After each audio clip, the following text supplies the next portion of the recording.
दिनै जोङो गिबि खेबनि थाखाय आसाम डाउनटाउन इउनिभार्सिटि लोगोसेनो दुलाराय बर' फरायसा आफाद आरो Bodoland institute of policy research and action जोङो जथायै बिटिआर ओनसोलाव थानाय मोनब्रै जिल्ला बे जिल्लानि लाइमोन सेंग्रा सिख्ला बे युथफोरखौ लानानै सार्भे खालामनायजों लोगोसे आसामनि गासैबो जिल्लानि बर' लाइमोनफोरखौ लानानै बर' युथफोरखौ लानानै आसामनि गुबुन गुबुन जिल्लाफोरनिबो जोङो सेम्पल सार्भे जोङो खालामगोन आरो बेयाव टारगेट ग्रुप हिसाबै आनइमप्लयड जायफोर युथफोर दङ बिथांमोननि इमप्लयेबिलिटि सेक्टरखौ लानानै ससिय' इक'नमिक मोनसे सार्भे खालामनाय जागोन आरो बे ससिय' इक'नमिक सार्भेयाव एग्रिकालचार आरो एलाइड सेक्टराव जाहाथे जोङो इमप्लयमेन्ट मोननो हायो बा इमप्लयमेन्ट होनो हायो इमप्लयमेन्ट जेनेरेसन जोङो सृष्टि खालामनो हायो बे बिथांखिखौ लानानै जोङो जयेन्टलि बे इनिसियेटिभखौ लानाय जादों आरो बे इनिसियेटिभनि गेजेरजों दुलाराय बर' फरायसा आफादा फैबाय थानाय समाव जोंनि ओनसोलाव जिहेतु कर'ना भाइरास बा कभिड-19 जानायनि उनाव गोबांथार जोंनि रोजा रोजा युथफोरा माने भारतनि गुबुन गुबुन जायगायाव जायफोर टुरिज्म सेक्टराव हटेल सेक्टराव बा फार्मिं सेक्टराव बा नोङो इन्डास्ट्रि सेक्टराव कम्पानि सेक्टराव बा माने नोङो गुबुन गुबुन सेक्टराव जायफोर एंगेज जानानै दंमोन इमप्लय जानानै दंमोन खामानि मावनानै दंमोन बिसोर बेक टु हम जानांबाय आरो बिसोरनि आखायाव दिनै जेबो खामानि गैया बा बिसोरनि आखायाव दिनै इनकाम जेनेरेसननि जेबो हाबाफारि गैया थारैनो आसाम सरकार भारत सरकारा MGNREGAनि गेजेरजों जब कार्डनि खामानि होनो थाखाय नाजादों नाथाय बियो बेसेबां साक्सेसफुल जागोन बा गासिबो माने बै सुबुंफोरनो युथफोरनो खामानि जे होनो हागोन बेखौ जोङो बास्तबाव माने नुनो मोनाखै दा बेखायनो दुलाराय बर' फरायसा आफादा आसाम डाउनटाउन इउनिभार्सिटिनि जयेन्ट इनिसियेटिभनि गेजेरजों बे मोनसे जोङो हाबाफारि लादों जे दिनै जोङो उदालगुरियाव बेयाव मोनसे वार्कशप लानाय जादों दख'राफोरनि लेङाइ आफादगिरि लेङाइ गाहाय नेहाथारि बा जोंनि वार्कारफोरखौ लानानै बेयाव लिंहरनाय जादों बिनि उनाव नेक्स्ट बाक्सा जिल्लायाव बिनि उनाव नेक्स्ट चिरां जिल्ला आरो क'क्राझार जिल्लायाव बे गासै हाबाफारिफोरखौ जोङो मावफुंनाय जागोन दा बिनि गेजेरजों बे सेम्पल सार्भेनि गेजेरजों जोङो पिउरलि जिखिनि जों टारगेट ग्रुप लादों बे जाबाय युथफोरखौ लानानै आरो बे युथफोरा जाहाथे गावबा गावनि जिखिनि डाटाबेस माने अपिनियनफोर दङ जिखिनि स्कप अपरचुनिटिफोर दङ बे गासैखौबो जाहाथे मोजाङै फिलआप खालामनानै जोंनि सार्भेयारा थाङोब्ला रेसपन्डेन्टफोरा बा युथफोरा मोजाङै बिनि डाटाफोरखौ होगोन आरो बेनि गेजेरजों बे गासैबो डाटाफोरखौ जोङो लानानै जोङो स्टाडि खालामगोन डिसकास खालामगोन पलिसि बानायगोन आरो फैबाय थानाय समाव बिटिआरनि जि गोदान सरकार जागोन आसाम सरकार जि माने दङ बे आसाम सरकार आरो बिटिआर सरकारनो दुलाराय बर' फरायसा आफादा बा बे बड'लेण्ड इन्सटिटिउट अफ पलिसि रिसार्चआ जोङो रिकमेन्डेसन खालामगोन डाउनटाउन इउनिभार्सिटि जों जयेन्टलि बेखौ रिकमेन्डेसन खालामगोन आरो रिकमेन्डेसननि गेजेरजों जोंनि ओनसोलाव थानाय जायफोर युथ दङ बे युथफ्रा एग्रिकालचार आरो एलाइड सेक्टराव फार्मिंनि सेक्टराव बा आबादनि सेक्टराव बा ना फिसिनाय दाउ अमा फिसिनायाथ' नोङो जोंहा ट्रेडिसनेलि सोलिगासिनो दङ साइन्टिफिक मडेलजोंबो जोङो फिसिदों गुबुन गुबुन बिथिङाव जिखिनि आबाद दङ गुबुन गुबुन बिथिङाव जिखिनि जोंहा लाइभलिहुड जिखिनि जोङो लाइफ स्टक माने जोङो माने दाउ अमा हांसो फिसिनायनि जिखिनि खामानि दङ बा गोदान गोदान माखासे बेयाव माने सेक्टरफोर फैदों जायफोराव माने हिउज एमाउन्टनि माने इनकाम जेनेरेसननि साइड दङ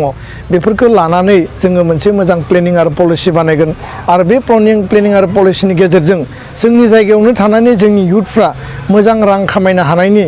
मोजाङै आरजिनो हानायनि बा गावनि जिउखौ दैदेननो हानायनि सेल्फ इमप्लयेबल जाहाथे बेबस्थाखौ लानो हायो आरो बे बेबस्थाखौ जाहाथे सरकारि स्किम हिसाबै सरकारनि आसनि हिसाबै सरकारि पलिसिनि गेजेरजों जाहाथे जोङो लाबोनो हायो बेखौनो टारगेट खालामनानै दिनै जोङो बे हाबाफारिखौ लादों थारैनो जों आसा खालामदों जे आसाम डाउनटाउन इउनिभार्सिटि आरो एबसुनि जि जयेन्ट इनिसियेटिभ बे इनिसियेटिभनि गेजेरजों बर'जों लोगोसे गुबुन गुबुन माहारिनि जायफोर युथ दङ बे गासैबो युथफोरखौ लानानै जोङो 1 लाख जि बेयाव टारगेट ग्रुप लादों 1 लाख युथनि जि डेटाबेस खालामनाय जागोन बे डेटाबेसनि उनाव रिसार्च खालामनानै बे युथफोरनो मा खामानि होयोब्ला मा बिथिङाव जोङो बिथांमोननि थाखाय अपरचुनिटि दिहुननो हायो बे गासैबो बिथिंखौ जोङो स्टाडि खालामनानै दिहुननाय जागोन आरो मिजिंथिदों जे नैबे इनिसियेटिभा जोंनि ओनसोलाव थानाय गासैबो युथफोरनि थाखाय माने लाभजनक जागोन बा बिथांमोना बिनिफ्राय गावनि जिउखौ दैदेननो थाखाय मालाबाबो बिसोरो फ्रास्ट्रेसन जानांनाय नङा बा बिसोरो मालाबाबो जेंनायाव गोलैनांनाय नङा दा बेखायनो गावनि जायगायावनो थानानै मोजां मोनसे इनकाम जेनेरेसन मोजां मोनसे सेल्फ एमप्लयमेन्ट बे सेक्टरखौ जों मोननो हायो बा गभर्नमेन्ट सेक्टरावबो जाहाथे जोङो खामानि मावनो हानाय जोंनियाव केपासिटि बिल्डिं जों खालामना लानो हायो बेखौनो लानानै दुलाराय बर' फरायसा आफाद आसाम डाउन टाउन इउनिभार्सिटिया बे मोनसे जइन्ट इनिसिएटिभखौ जों दिनैनिफ्राय स्टार्ट खालामबाय आरो फैबाय थानाय समाव गुबुन गुबुन जिल्लायाव बिनि जि वार्कशप आरो बे माने फर्म डिस्ट्रिबिउसन बेखौ खालामनाय जागोन आरो जोंनि दख'रानि मावथिफोरा बा जोंनि इउनिटनि मावथिफोरा गामि गामि थांनानै मोनफ्रोमबो गामियाव VCDC वाइसआव बे फर्मफोरखौ रेसपन्डेन्टफोरखौ टारगेट खालामनानै फिलआप खालामनाय जागोन जाहाथे बयबो बिनि सायाव मोनसे मोजां गुड रेसपन्स होगोन आं बेखौ मिजिंथिना ना बेयाव माखासे जोङो थिक खालामनाय जादों जे 18 इयार्सनिफ्राय 45 इयार्ससिम जोङो टारगेट ग्रुप लादों जायफोर रेसपन्डेन्ट जागोन आरो बिनिफ्राय जायफोर मेट्रिक पास जाबाय हायार सेकेन्डारि पास जाबाय बा ग्रेजुवेसन खालामबाय बा इभेन ड्रप आउट जायफोरा इन्टारेस्टेड एग्रिकालचार आरो एलाइड सेक्टर नोङो बे भकेशनेल स्किल बायदिसिना बेयाव टेक्निकेल पार्टबो थागोन एग्रिकालचारनि बे गुबुन गुबुन सेक्टराव जायफोरा इन्टारेस्टेड आरो बिसोरो बे बिथिङाव गावखौनो माने एंगेज खालामनो सानो बे माखासे सेक्टरखौ लानानै जोङो खालामनाय जादों अभारअल बिनि इनिसिएटिभा जाबाय जे जोङो माने जोंनि जायगायाव थानानै जोङो मोनसे मोजां इमप्लयेबल जोङो अपरचुनिटि गावनो दिहुनना लानो हायो आरो बे स्कपखौ जाहाथे सरकारा मोनसे पलिसि स्किमनि गेजेरजों जोंनो माने होयो आरो बे गासैबो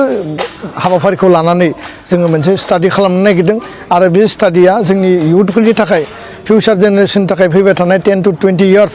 बियो मोनसे मोजां फिथाइ थायगोन होननानै जोङो मिजिंथियो আমি আজি অসম ডাউনটাউন বিশ্ববিদ্যালয়ৰ পৰা আজি ওদালগুৰি নগৰলৈ অহাৰ মুখ্য উদ্দেশ্যটো হ'ল যে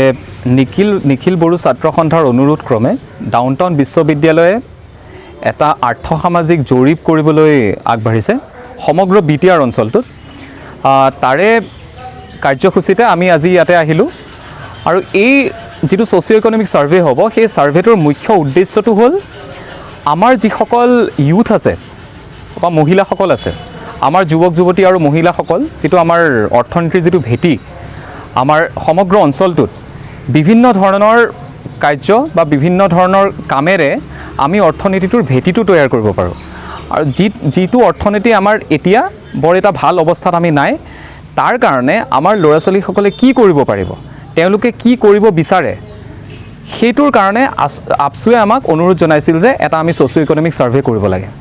সেই ছ'চিঅ' ইকনমিক ছাৰ্ভেটোৰ মুখ্য উদ্দেশ্যটো মই কোৱাৰ দৰে এইটোৱে হ'ল যে আমাৰ অঞ্চলৰ যিসকল যুৱক যুৱতী আছে মহিলাসকলে তেওঁলোকে কি কাম কৰিব খোজে আৰু তেওঁলোকে যদি তেওঁলোকক সুবিধা দিয়া হয় তেওঁলোকক যদি এনেকুৱা স্কোপ এটা দিয়া হয় তেওঁলোকক যদি অপৰচুনিটি দিয়া হয় যে এগ্ৰিকালচাৰ বা এলাইড ছেক্টৰ যিটো ধৰক আপোনাৰ কৃষি বা কৃষিৰ লগত জড়িত যিবোৰ মানে ধৰক খণ্ড আছে সেই কামখিনি কৰি তেওঁলোকে নিজৰ লাইফত নিজৰ কেৰিয়াৰ বনাবলৈ আগ্ৰহী হয় নেকি বা সেই ক্ষেত্ৰত তেওঁলোকে কি কাম কৰিব খোজে তেওঁলোকে ট্ৰেইনিং ল'ব খোজে নেকি বা তেওঁলোকে যদি তেওঁলোকক কাইলৈ ট্ৰেইনিং দিয়া যায় ধৰক পৰহিলৈ যদি তেওঁলোকক মানে নেক্সট ইন ফিউচাৰ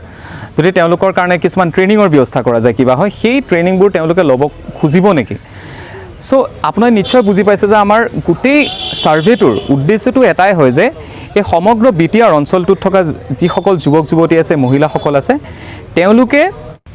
কোনটো এডুকেশ্যনেল কোৱালিফিকেশ্যনৰ কোনটো কেটেগৰীয়ে কি কাম কৰিব খোজে আৰু সেই যাতে আমি গোটেই ছাৰ্ভে ডেটাটোত এইখিনি ওলাই পৰে আৰু সমগ্ৰ ছাৰ্ভেটো যেতিয়া ডেটাখিনি কালেক্ট হ'ব ডেটাবেছ এটা তৈয়াৰ হ'ব সেইটো আমি এপছুক নিখিল বড়ো ছাত্ৰ সন্থাক আমি এইটো হেণ্ড অভাৰ কৰি দিম গোটেই ছাৰ্ভে ডেটাখিনি তাতে গোটেইখিনি জল পটপটকৈ থাকিব যে গোটেই ডেটা যিটো কালেকশ্যন হ'ব তাতে ডেটাবেছটোত এইটো ক্লিয়াৰলি থাকিব যে আমাৰ অঞ্চলৰ এই 1 লাখ চেম্পল চাইজ যিটো হ'ব 1 লাখ যুৱক যুৱতী মহিলাক লৈ আমি যিটো ছাৰ্ভে কৰিম তাতে তাৰে কিমান সংখ্যক মহিলাই বা কিমান সংখ্যক যুৱক যুৱতীয়ে বা কিমান এজ গ্ৰুপৰ কোনটো বয়সৰ ল'ৰা ছোৱালীয়ে কি কৰিব খোজে কোনটো বয়সৰ যুৱক যুৱতীয়ে তেওঁলোকে কিহত বেছি মনোনিৱেশ কৰিব বিচাৰে কিহৰ যোগেদি তেওঁলোকে কেৰিয়াৰটো নিজৰ এষ্টাব্লিছ কৰিব বিচাৰে সেই গোটেইখিনি ডেটা আমি পাই যাম তো সেই ডেটাখিনি আমি শ্বেয়াৰ কৰিম আমি ছাবমিট কৰি দিম যেহেতু এপছুৱে আমাক ছাৰ্ভেটো কৰিবলৈ কৈছে তো এপছুক আমি সেইখিনি ছাবমিট কৰি দিম সো তেওঁলোকে তেওঁলোকৰ ইণ্টাৰনেলি তেওঁলোকে তাৰ পিছত তেওঁলোকে যি কাৰ্যপন্থা লয় বা সেইমতে তেওঁলোকে যদি প্ৰজেক্ট কিবা কৰে বা সেইটো যদি তেওঁলোকে গভৰ্ণমেণ্টৰ লগত এছ'চিয়েট হ'ব খোজে সেইখিনি ইণ্টাৰনেলি তেওঁলোকে ব্যৱস্থা গ্ৰহণ কৰিব বা তেওঁলোকে তাৰে সিদ্ধান্ত ল'ব। আমি মেইনলি আমাৰ কামটো হ'ল আমি গোটেই ছাৰ্ভেটো সুকলমে কণ্ডাক্ট কৰা আৰু গোটেই ডেটাবেছখিনি এটা কাৰেক্ট এণ্ড প্ৰপাৰ ফৰ্মত আমি তৈয়াৰ কৰা। গোটেই কাৰ্যপন্থাটো এইটো হয় যে যিহেতু তেওঁলোকে আমাক আপচে ছাৰ্ভেটো কৰিবলৈ ক'লে, আমি আৰু এটা নিশ্চয় দেখিছোঁ যে আপুনি কোৱাৰ দৰে যে বহুত হাজাৰ লাখ ল'ৰা ছোৱালী বাহিৰত কাম কৰি থকা তেওঁলোক ঘৰলৈ উভতি আহিছে কৰোণা ভাইৰাছ পেণ্ডেমিকটোৰ কাৰণে। হয়তো তেওঁলোক বেংগালুৰুত আছিল, কেৰালাত আছিল, কিবা কৰি আছিল। বা এটা কথা আপুনি নিশ্চয় মন কৰিব যে তেওঁলোকে বহুত এনেকুৱা নহয় যে সাংঘাতিক এটা ইনকাম কৰি তাতে আছিল। মেক্সিমামে 8,000, 10,000, 15,000 তেনেকৈ টকা ইনকাম কৰি তেওঁলোকে তাতে কাম কৰি আছিল, তেওঁলোকে সংস্থাপন এটা লৈ আছিল। চ' এতিয়া আপুনিও নিশ্চয় জানিব আৰু সকলোৱে জানে যে আমাৰ অসমৰ কৃষিভূমি বা আমাৰ BTRৰ কৃষিভূমি বিৰাট উৰ্বৰ হয়, আমাৰ ইয়াতে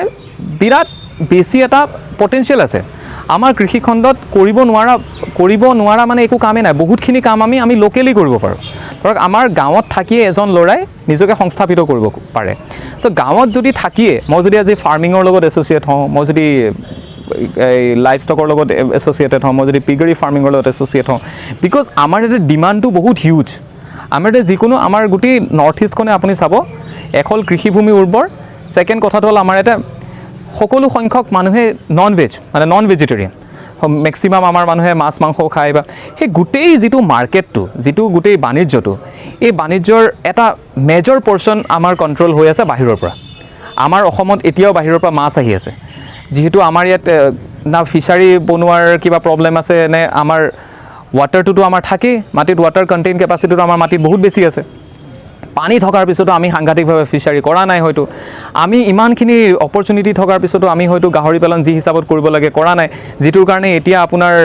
ৰাজস্থানৰ পৰা গাহৰি অহা হৈছে, ধৰক UPৰ পৰা গাহৰি আহিছে, য'ত আমি ঘৰে ঘৰে আমি গাহৰি কনজিউম কৰোঁ। চ' আমাৰ নিজৰ প্ৰয়োজনীয়তাখিনি, আমাৰ নিজৰ যিখিনি প্ৰয়োজনীয়তা আছে কৃষি খণ্ডৰ জৰিয়তে আমি সেইখিনি নিশ্চয় পালন কৰিব পাৰিম আৰু আমি অৰ্থনৈতিকভাৱেও আগবাঢ়ি যাব পাৰিম। আৰু এই যিসকল ল'ৰা ছোৱালী বাহিৰৰ পৰা ঘূৰি আহিছে, যিসকল ইউথ ঘূৰি আহিছে, তেওঁলোকেও যদি তেওঁলোকৰ মত প্ৰকাশ কৰে এই ছাৰ্ভেটোত যে আমি এইটো কাম কৰিব খোজোঁ, হয়তো তেওঁলোকে মনটো তেনেকৈ বান্ধি লয় বা তেওঁলোকৰ কাৰণেও হয়তো পিছলৈ এপছুৱে হয়তো চিন্তা কৰি তেওঁলোকৰ কাৰণেও নেক্সট কাৰ্যপন্থা গ্ৰহণ কৰিব।